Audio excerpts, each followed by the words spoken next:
Morning student, આપણે છેલ્લે જોતા હતા સમાજમાં પહેલો પાઠ કે રાજપૂત યુગ, નવા શાસકો અને રાજ્યો. બરાબર, શાસકો એટલે કે રાજા, અને કયા રાજ્યોમાં કેવા રાજાઓએ છે રાજ કર્યું, એના કેવા વંશજો હતા. બરાબર, એ બધા વિશે આપણે જોતા હતા. તો ચલો જોઈએ હવે નેક્સ્ટ પેજ નંબર 5 ઉપર આપણે પહોંચ્યા હતા રાજપૂત યુગની શાસન વ્યવસ્થા. બરાબર, ત્યાં સુધીનું આપણે જોઈ લીધું હતું. હવે જોઈએ આપણે આગળ.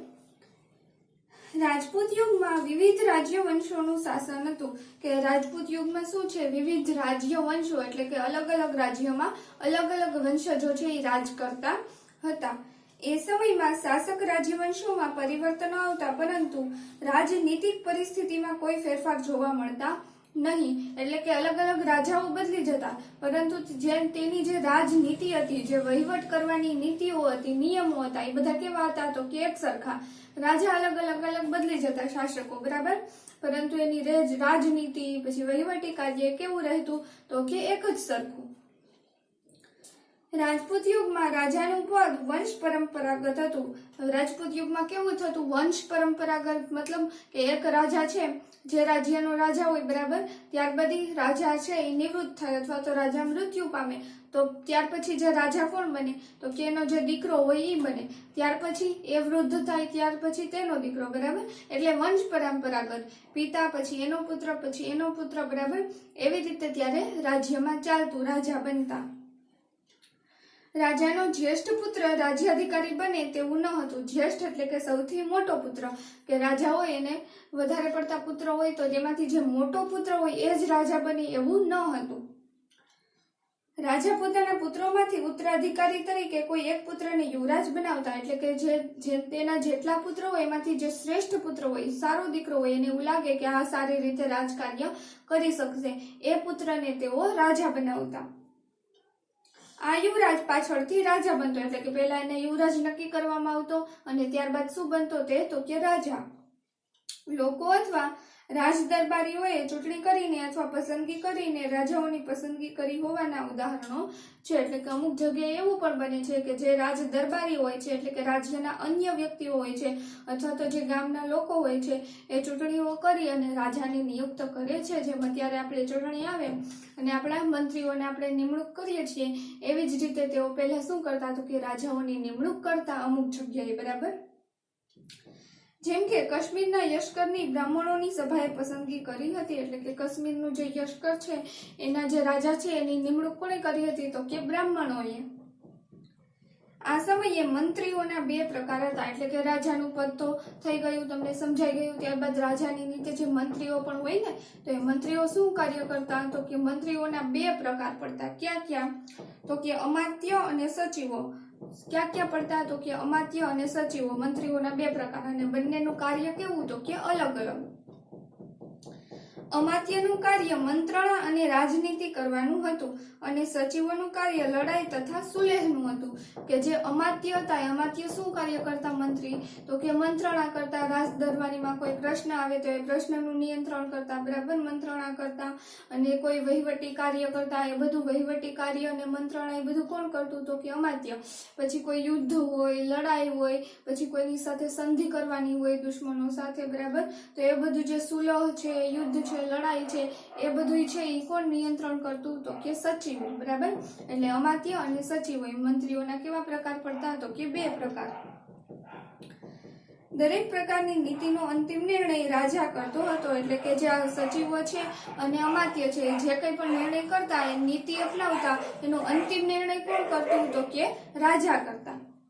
આ સમયે શાસનના અમલદારોમાં મહાપ્રતિહાર અને દંડનાયક જેવા હોદ્દાઓ અમલમાં હતા. એટલે કે જ્યારે આ શાસન ચાલતું હતું ત્યારે જે મંત્રીઓ છે એ મહાપ્રતિહાર એટલે કે કોઈ યુદ્ધ હોય એમાં તાત્કાલિક નિર્ણય લેવા, અથવા દંડનાયક એટલે કે કોઈને દંડ આપવો. બરાબર, તો એ નિયમો પણ મંત્રીઓ લઈ શકતા હતા. એટલે કે એ નિર્ણય પણ મંત્રીઓ કરી શકતા. નગરની સભાનો વડો નગરપતિ કહેવાતો. કે ત્યારે જે નગર હોય છે અને નગરમાં જે સભા ભરાય છે અને સભાનું નિયમન નિયંત્રણ જે કંઈ કરે છે એનો જે વડો હોય છે એ શું કહેવાતો હતો કે નગરપતિ.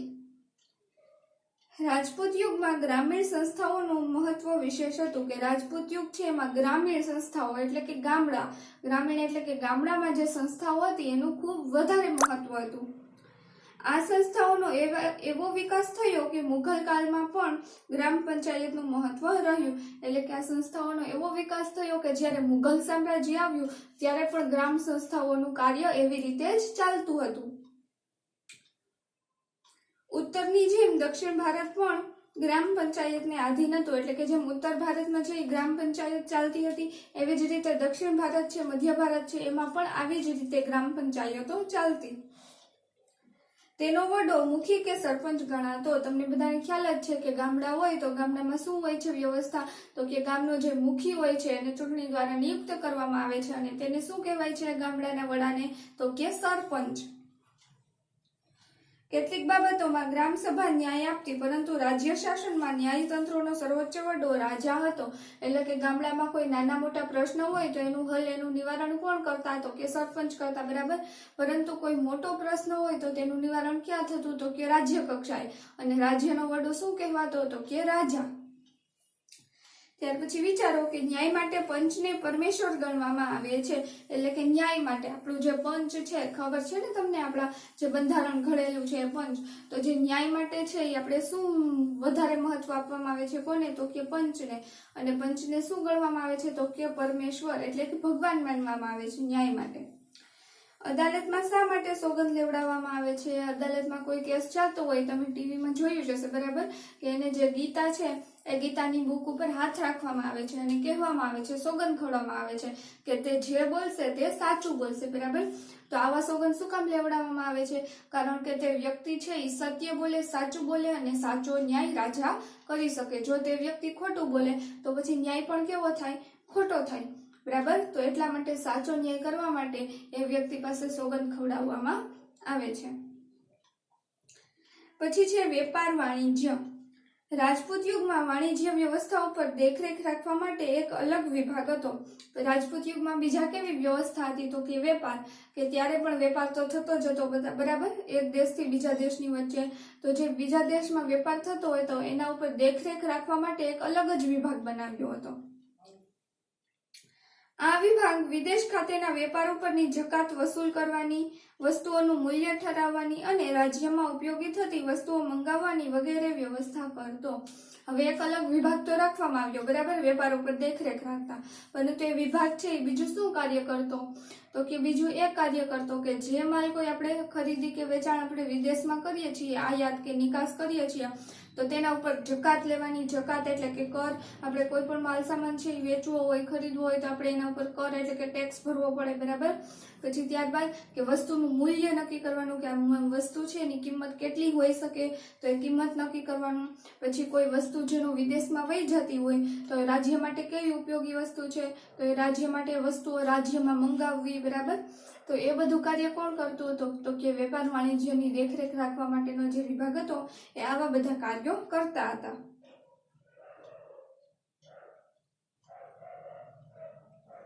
મુખ્ય કર જમીનની ઉપરનો છઠ્ઠો ભાગ હતો. એટલે કે મુખ્ય કર શું હતો, તો કે જમીન. ત્યારે મોટા ભાગે છે એ શું હતું આપણા ભારતમાં, તો કે ખેતી પ્રધાન દેશ હતો, મતલબ વધુ પ્રમાણમાં ખેડૂતો હતા, જમીનમાં પાક ઉગાડતા, બરાબર. તો જેટલી જમીન હોય એનો છઠ્ઠો ભાગનો શું કરવો પડતો, તો કે જેટલી આવક થાય એનો છઠ્ઠો ભાગ છે એ કર તરીકે સરકારને ભરવો પડે, ત્યારે રાજાને ભરવો પડતો.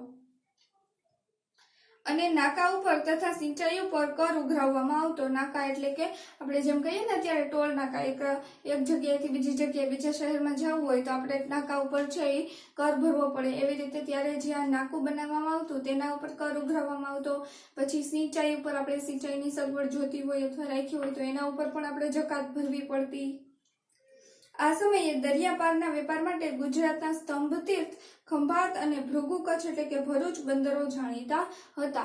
એટલે કે તે સમયે છે દરિયા ખાતેથી જે વેપાર કરવામાં આવતો ને, તો આપણે ભારતમાંથી છે કઈ કઈ જગ્યાએથી દરિયાએથી વેપાર થતો હતો, તો કે તો ભરૂચમાં થતો હતો અને બીજું તો કે ખંભાતમાં. ખંભાત અને ભરૂચ બંદર છે એ બંદરેથી શું થતું હતું, તો કે ભારતમાં વેપાર થતો હતો. પછી છે ભારત પર વિદેશી આક્રમણો. 8મી થી 12મી સદી દરમિયાન ભારતમાં મુસ્લિમ આક્રમણો થયા. શું થયું? તો કે 8મી થી જે 12મી સદી છે એની વચ્ચે ભારત ઉપર મુસ્લિમોએ આક્રમણ કર્યું. 8મી સદીમાં 8મી સદીમાં આરબ રાજ્ય સત્તાનો વિસ્તાર કરવાના હેતુથી મુહમ્મદ ઇબ્ન કાસિમ ભારતના ઉત્તર પશ્ચિમ ભાગ પર આક્રમણ કર્યું. એટલે કે મુસ્લિમોએ શું કર્યું? પોતાની સત્તાનો વિસ્તાર કરવો હતો. એટલા માટે આપણા જે ઉત્તર ભારત છે એ જગ્યા ઉપર શું કર્યું? તેણે આક્રમણ કર્યું. વાયવ્ય ખૂણામાંથી સબુક્તેગીનના લશ્કરે પણ આક્રમણ કર્યું. એટલે કે માંથી ઇબ્ન કાસિમે આક્રમણ કર્યું અને આ જગ્યાએથી છે વાયવ્ય ખૂણેથી સબુક્તેગીને આક્રમણ કર્યું. બરાબર, બધી બાજુથી.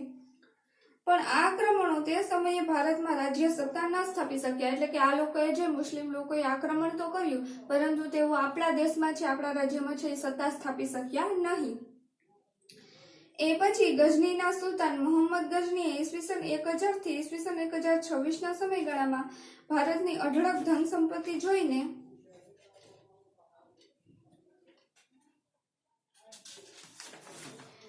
કેટલીક ચડાઈઓ કરી. ત્યારબાદ શું થયું? તો કે ગઝની, જે મોહમ્મદ ગઝની હતો, એને 1000 થી 1026 ના સમયગાળા દરમિયાન શું કર્યું? તો કે ભારત ઉપર આક્રમણ કર્યું. શું કામ?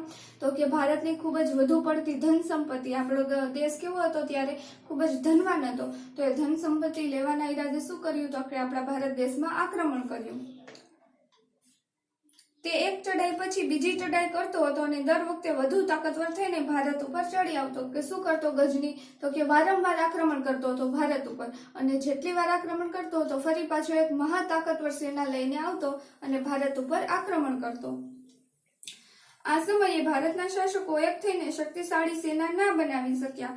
પરિણામે ઈસવીસન 2025માં તેણે સોમનાથ પર ચડાઈ કરીને અઢળક સંપત્તિ લૂંટી. એટલે કે ગઝની છે એ વારંવાર આક્રમણ કરતો હતો, પરંતુ આપણે ભારતના જે શાસકો છે એ એક જૂથ ન થઈ શક્યા, તેનો સામનો ન કરી શક્યા, અને જે ગઝનીએ છે સોમનાથ ઉપર આક્રમણ કર્યું અને ઘણી બધી સંપત્તિ લૂંટીને વહી ગયા. મોહમ્મદ ગઝનીની ચડાઈ બાદ આશરે 150 વર્ષ બાદ પુનઃ ભારત ઉપર તે જ દિશામાંથી આક્રમણ થયું. હવે શું થયું? મોહમ્મદ ગઝની છે એને આપણા ભારતમાં સત્તા સ્થાપી દીધી, જીતી ગયો. બરાબર, પરંતુ મોહમ્મદ ગઝની ત્યારબાદ મૃત્યુ પામ્યો અને એના 150 વર્ષ બાદ તે જ દિશામાંથી ફરી પાછું આક્રમણ થયું વાયવ્ય ખૂણેથી. અગાઉના આક્રમણોની વાત ભારતીય શાસકો ભૂલી ગયા. મોહમ્મદ ગઝનીના અવસાન બાદ સત્તા માટે ગઝનીમાં લડાઈઓ ચાલુ હતી. ત્યારબાદ શું થયું? કે મોહમ્મદ ગઝની છે એ મૃત્યુ પામ્યો અને ગઝનીમાં શું થઈ? અંદરો અંદર લડાઈ થઈ. પણ આ સમયે સત્તા સ્થિર ન થઈ હતી ત્યારે આપણા શાસકો આ નબળાઈનો લાભ લઈ શક્યા નહીં. એટલે કે જો ગઝની તો મૃત્યુ પામ્યો, એ આપણા ભારતમાં રાજ કરતો હતો, ત્યાર પછી જે ગઝનીના લોકો છે અંદરો અંદર લડાઈ કરવા લાગ્યા કે હવે કોણ રાજ કરશે. એ અંદરો અંદર લડાઈ કરતા હતા, પરંતુ તેનો લાભ છે આપણા ભારતીય શાસકો ઉઠાવી શક્યા નહીં. જો લાભ ઉઠાવી લીધો હોત તો આપણા ભારતની સત્તા કોના હાથમાં હોત? આપણા ભારતીય શાસકોના હાથમાં. પરંતુ એ સત્તા કોણ લઈ ગયા? તો કે ગઝની લોકો. પરિણામે 12મી સદીના અંતમાં શિહાબુદ્દીન ઘોરીએ આક્રમણ કર્યું. એટલે કે ગઝનીનું શાસન ચાલતું હતું, અંદરો અંદર આક્રમણો હતા, કોઈની સત્તા સ્થિર ન હતી. ત્યાં શું થયું? કે શિહાબુદ્દીન ઘોરી છે એણે આક્રમણ કર્યું. શરૂઆતમાં તેને કેટલીક હાર સહન કરવી પડી. છેવટે તરાઈના મેદાનમાં તેણે બીજી ચડાઈમાં પૃથ્વીરાજ ચૌહાણને હાર આપી દિલ્હીમાં સત્તા સ્થાપી. હવે શિહાબુદ્દીન ઘોરી છે એણે આક્રમણ કર્યું. શરૂઆતમાં પહેલી વાર તો એની હાર થઈ, પરંતુ ફરી પાછું બીજી વાર આક્રમણ કર્યું. અને ત્યારે આપણા રાજા કોણ હતો? તો કે પૃથ્વીરાજ ચૌહાણ. અને તરાઈના મેદાનમાં લડાઈ કરી હતી, તેમાં પૃથ્વીરાજ ચૌહાણ મૃત્યુ પામ્યો. અને જે આપણી દિલ્હી છે એ દિલ્હી સલ્તનતમાં કોની સ્થાપના થઈ? તો કે શિહાબુદ્દીન ઘોરીની. બરાબર, અહીં આપણો બીજો પાઠ છે એ પૂરો થાય છે. એકવાર વાંચી લેજો. બરાબર, એ તમારું હોમવર્કમાં બધું, અને બાકીનું જોશું આપણે નેક્સ્ટ લેક્ચરમાં બીજો પાઠ. ઓકે.